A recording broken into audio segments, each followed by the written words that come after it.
এরকম চেহারাবান সন্তান আমি জানি না। আমার বাবা 11 দিন যাবৎ কি খায়, কোথায় আছে, কেমন আছে আমি জানি না। আমি কাউকে দোষারোপ করি না। আমি আমার সন্তান আমার বুকে ফেরত চাই। ওর মা নাই, মা হারা সন্তান আমার। আমি জানি না আমার বাবারে কি করেছে, আমার বাবা কোথায় আছে, কি অপরাধ আমার বাবার।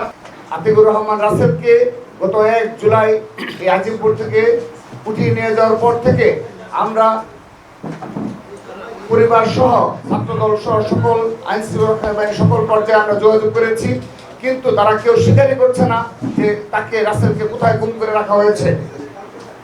সবচেয়ে অবাক করার যে বিষয়টি সেটি হলো, আপনি লক্ষ্য করে থাকবেন যে আমরা যে সময়টার কথা উল্লেখ করলাম, যে আজিমপুর থেকে যে সময় উঠিয়ে নিয়ে যাওয়া হলো, সেই সময়ে কিন্তু সেখানে অনেকগুলো সিসি ক্যামেরা রয়েছে।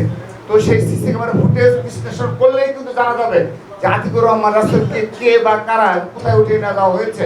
কিন্তু অতীব দুঃখের বিষয়ে জানাচ্ছি যে লালবাগ জোনের যে ডিবি কর্মকর্তা এবং প্রশাসনের যে প্রশাসনের যে কর্মকর্তা রয়েছেন, তারা এ বিষয়ে সামান্যতম আমাদের সহযোগিতা করছেন না।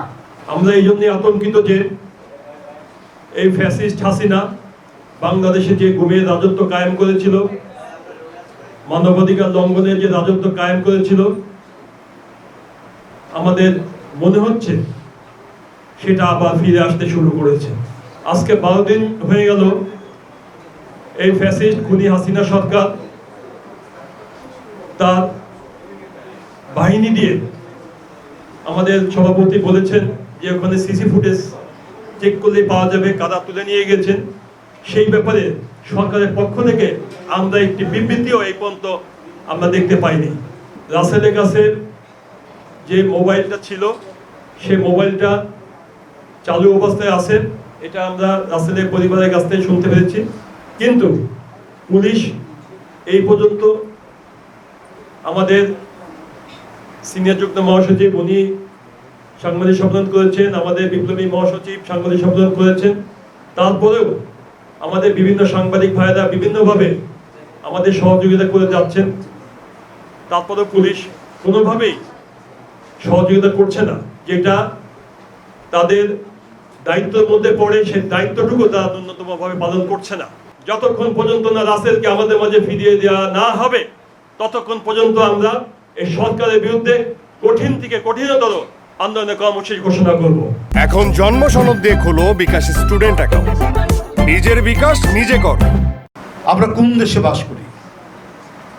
এমন একটি দেশ যেখানে মনে হচ্ছে চারিদিকে পাহাড়ের গুহা, এবং সেই গুহা থেকে দস্যু দল এসে কোমলমতি ছাত্রদেরকে ধরে নিয়ে যাবে, তরুণদেরকে ধরে নিয়ে যাবে, নিরুদ্দেশ করবে। আমরা এমন একটি মাফিয়া সিন্ডিকেটের অধীনে বসবাস করছি যেখানে প্রতিবাদের ভাষা হয়,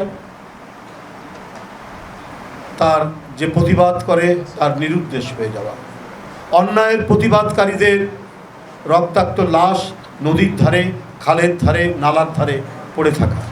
সবাই জানে এটা আইন শৃঙ্খলা বাহিনী ধরে নিয়ে গেছে।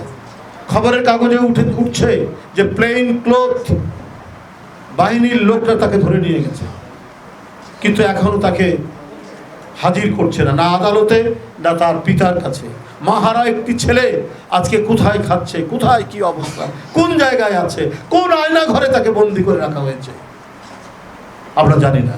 বন্ধুরা, প্রধানমন্ত্রী তিনি এমন একটি পরিস্থিতি তৈরি করেছেন, অবিলম্বে এই মুহূর্তে আতিকুর রহমান রাসেলকে তার পিতার কাছে ফিরিয়ে দেওয়ার আমি জোর আহ্বান জানাচ্ছি। অন্যথায় জাতীয়তাবাদী ছাত্রদল উত্তর ক্রমবর্ধমানভাবে তারা আন্দোলন তীব্র থেকে তীব্রতর করবে।